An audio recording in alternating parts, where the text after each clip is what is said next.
it, okay? So, Spence,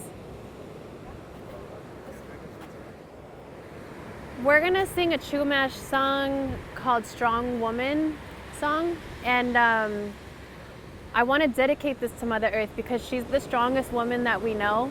You know, human has put her through so much pain and destruction, and she still finds a way to be resilient. So this song is for you, Mother Earth. Ready? Let's start. No kushka enek hinoha no kushka. I would want water agencies to know that my homelands are sacred. It was never bought from us. It was never won in a war from us. It was illegally taken from us.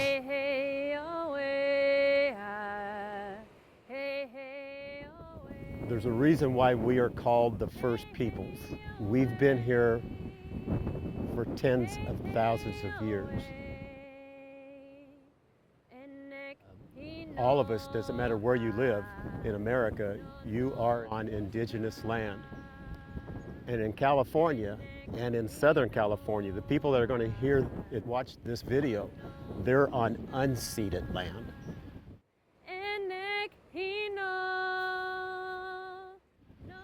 So the Ventureño Chumash, the Fernandinho Tataviam, the Tongva Gabrielino, we never signed a treaty with the U.S. government, with the Bureau of Indian Affairs. We never sold our land.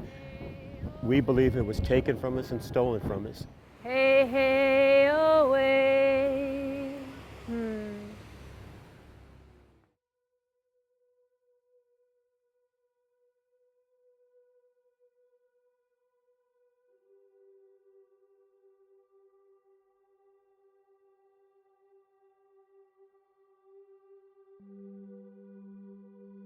I've learned that, especially here in California, starting with the early Spanish settlers and definitely when the early American settlers came out looking for gold, that we've dammed up most of our rivers and diverted the water for use of agriculture and for the city of Los Angeles and things like that.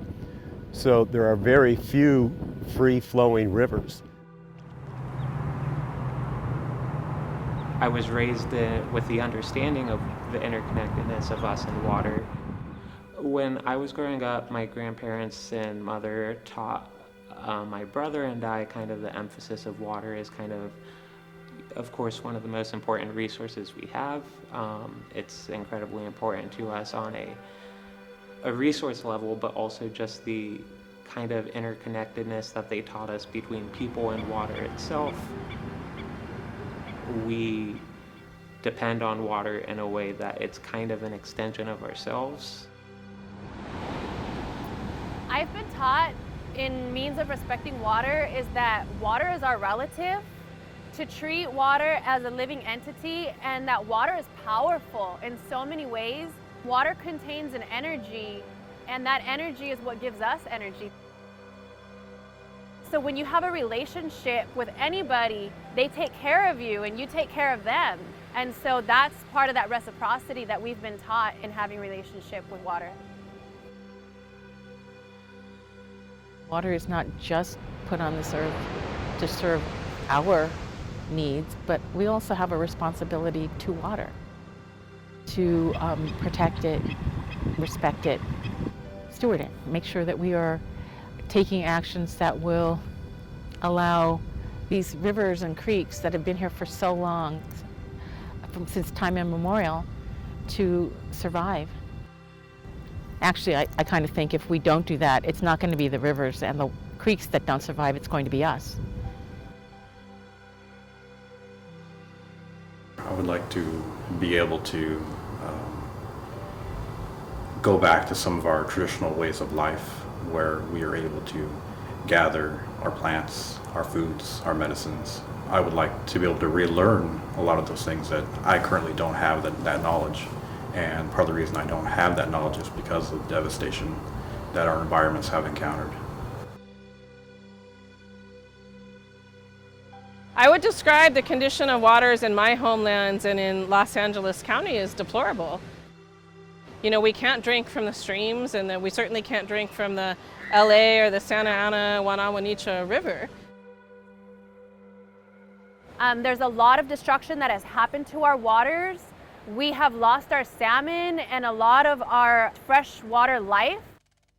And the channelization that they have contributed to is part of why we don't have our salmon and our freshwater relatives. I mean, I would like to be more connected with my homelands, but with all the concrete and everything, it just doesn't feel right at all. That's hurting animals, that's hurting plants, that's hurting the water itself. We sort of need to take a step back.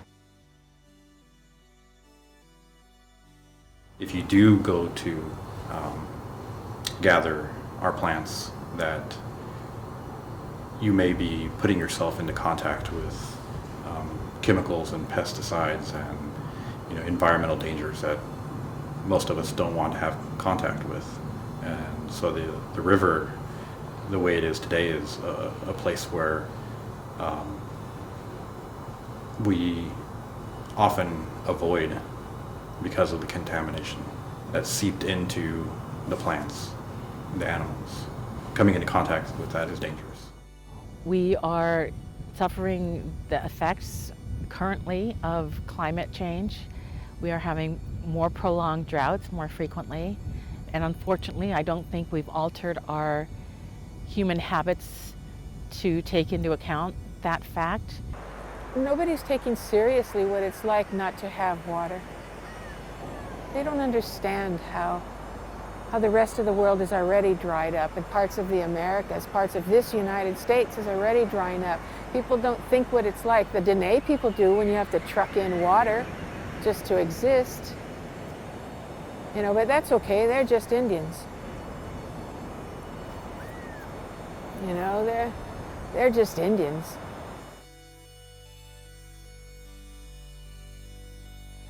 As much as I have love for the Los Angeles River and I feel connected and I feel home, I'm still very saddened to see that she's not at her healthiest. And I know that the reason why it saddens me is because I know that when she's not healthy, I'm not healthy. This is one body of water that so many Native people once lived off of. And now we're stealing water from a whole nother nation where if we just learned from the Native people from the beginning how to care for the waters, we wouldn't be in the predicament that we're in. I've said this so many times in other writings, but when our Mother Earth is healthy and clean, then we'll be healthy and clean, right? A mother can't tend to her children unless she's in perfect health. And so as agencies and local governments and states and the nation grapples with the realities of climate crisis, they should really now more than ever be looking to Indigenous communities in a place-based way to understand what's needed for watershed management planning in the future. I think it's very important for all of this community, and I include tree people in that community of entities that help develop water infrastructure projects, to really recognize that there is so much value and so much knowledge, what is often referred to as traditional ecological knowledge, that can be drawn from especially the tribal entities that call our region home. We know more about these lands, and our ancestors have handed down tribal knowledge about these lands that these agencies can't hope to duplicate. There's often an idea that perhaps traditional ecological knowledge is something that can be drawn from in terms of teaching us how to take care of a particular plant, or what an appropriate plant palette might be. But I think it is so much deeper than that. I encourage all of our entities who are involved in water-related infrastructure to really understand that our tribal communities take a much, much deeper viewpoint of water in seeing water as something to be deeply respected. And too often in our modern structure, we are treating water as a commodity. And as it becomes more and more precious to us due to the impacts of climate change, perhaps shifting our mindset to that of being respectful and treating it as part of our critical ecosystem, as a being, as something with a soul. When we can move to that level, perhaps we can take on a whole new meaning when it comes to the design of infrastructure projects.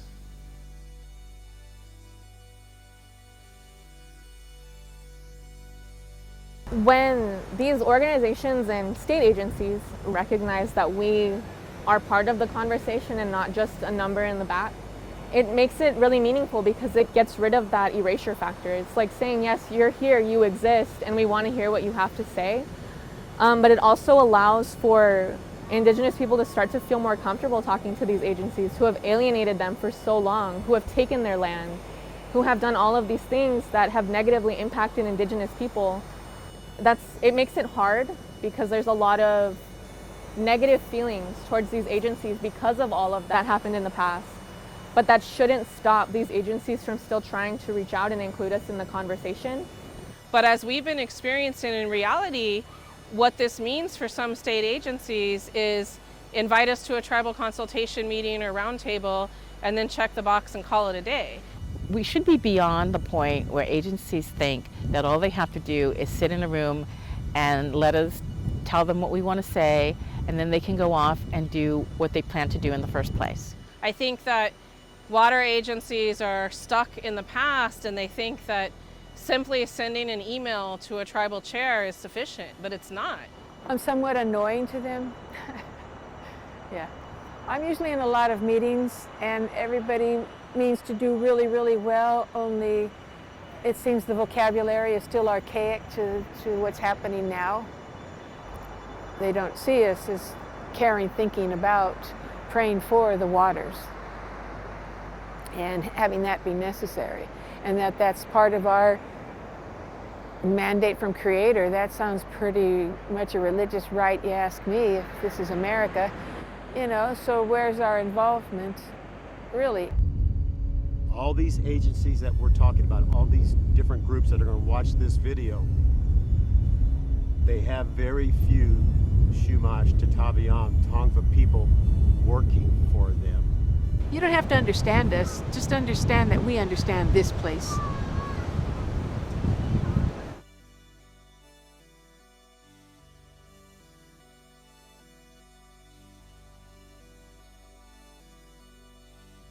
I've been in so many meetings where land acknowledgements are read and name the Tongva people, and yet no Tongva people have been invited to the meeting.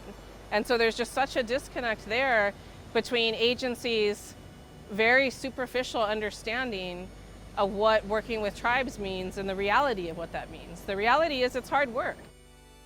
These waters were sustainable and not exploited and not polluted prior to colonization. Colonization took several hundred years to accomplish. Decolonization will take just as long and require just as much commitment.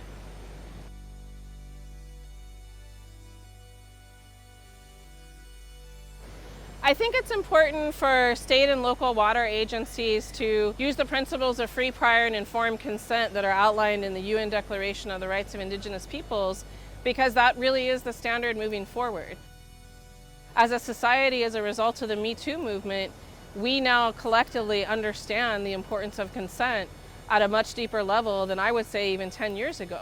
But we need to translate those principles of consent to consent when it comes to decision making that's happening on tribal ancestral homeland. And what that should mean for these agencies, if they really want to do right by the planet, is they should be operating under the principles of free, prior, and informed consent, because that works for everyone. That's a benefit to everyone on the planet if those are the standards we use.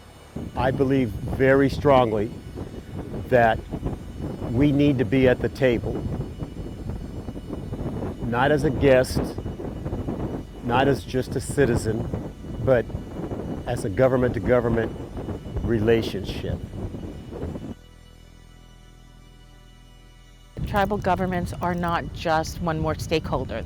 They're tribal governments. And so it's important to interact with them on a government-to-government basis, which is not necessarily the same way that agencies interact with other stakeholders. It's not the same way you would necessarily interact with an industry group, organization, or even an environmental organization. None of these surveys, none of these documents, none of these reports were even asking the question of agencies, do you know whose tribal land you're on? And that's mind-blowing, because if the water agency is responsible for planning all and making all of the decisions around water and funding and deciding which projects are going to be funded, don't even know whose tribal land they're on, of course they're not in right relationship with those tribes. So our relationship is spotty at best, I would say, just because there hasn't been much outreach or recognition of Indigenous people in the state of California, especially on federally recognized tribes. When you're not federally recognized, when you don't have that reservation, it's hard to say like, yeah, I'm still here, because nobody sees you as still being there. And it's hard to get our voices heard because people think that we're in the past, that we don't exist anymore. Realize that we exist.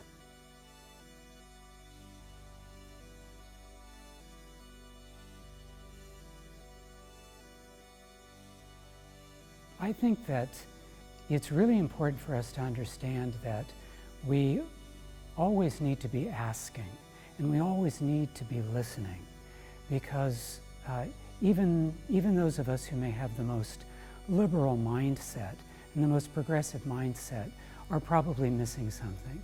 We really need to be asking for counsel and advice. When we tell you something, don't let it go in one ear and out the other. When we tell you something, understand that we're telling you for a reason. Open your ears, open your heart, open your mind, and listen, and know that as Indigenous peoples to our ancestral homelands, we have the best intentions for our homelands, whereas everybody else's intentions is, how do we progress? How do we make money? How do we better the economy? The cost to Native culture and Native existence should be weighed at least as heavily, more heavily, than the economic costs of not developing a site. Bring Native voices in early in the process, before decisions are already made. They need to not only hold listening sessions, but they need to actually occasionally alter their plans in response to what they hear. Hey, your dam is affecting the life of our river and the life of our culture downstream. They need to listen to that. With that in mind, besides listening, actually following through with the help that you're offering, being there for the group, lifting their voices, as I mentioned before. But don't be a sort of symbolic ally. No one wants that, and that would be an incredibly crucial part to actually assisting in the prioritization and needs that these Indigenous groups are bringing forth to the table. Trying to work in the justice of water, it's really been a struggle. And Sacred Places has been very good about saying to these people, like, you're on this ancestral homelands, these are the people you need to work with, and they try really hard to push that in, but there's been a lot of pushback from a lot of these people. This nonprofit environmental world is incredibly competitive, and less than 0.5% of environmental funding dollars goes to organizations that support Native people. And that means that we're operating at a far lower capacity and with far fewer resources than these other organizations. Another really probably even more critical element is to be certain that funding, and particularly capacity building funding, is available for tribal communities. To me, I can't think of anything more important than meeting the needs of our community members, especially tribal and Indigenous members as well.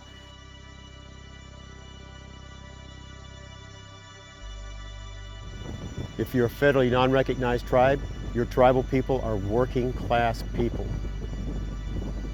My Fernandino Tataviam Band of Mission Indians, we have 800 tribal members. There's none of us that are wealthy. We all work and live paycheck to paycheck. I started working when I was 14 years old. I'm 71 and I haven't stopped. So help us come to the table as an equal. And until we are the district managers and associate vice presidents of DWP, then there's still work to do.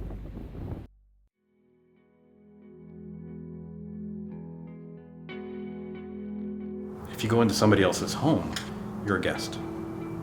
And you treat their home in a manner that's respectful. Instead of saying, well, no, I don't agree with the way that this is set up. You know, I want to transform your house because it's not beneficial to me. That's exactly what the colonizers have done in California. They've looked at our home and said, this is not beneficial, the way things are set up, the way that the river floods yearly. So we need to transform it. We need to change it in order for it to be beneficial for us. So the answer is to change our entire perspective of the environment, to view ourselves as guests to the land. That we're only here for a small, incredibly small time on this planet. Even as the race of human beings, we're only here for a small time on this planet. And the world will transform. And it's always been in transformation. And the solution is that we can be guests of the land, that we can be guests of the tribal nations, that we don't have to force either into submission, that they can exist on their own, that the land has power, the land has spirit, and that we should take that into consideration with what we do, the way we live.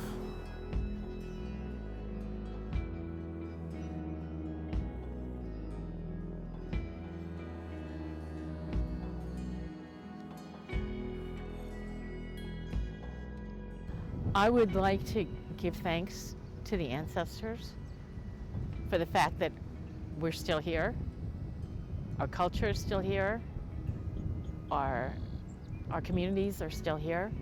The ancestors had to deal with a lot more hardships and obstacles than we have faced, and because of their perseverance and strength, we're still here. We're still here battling to care for our indigenous land. And so I want to give thanks to the ancestors.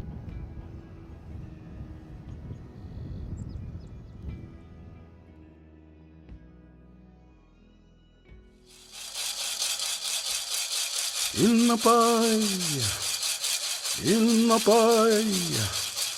il kilk koyape, il kilk koyape, il napaya, il kilk koyape, il kilk koyape,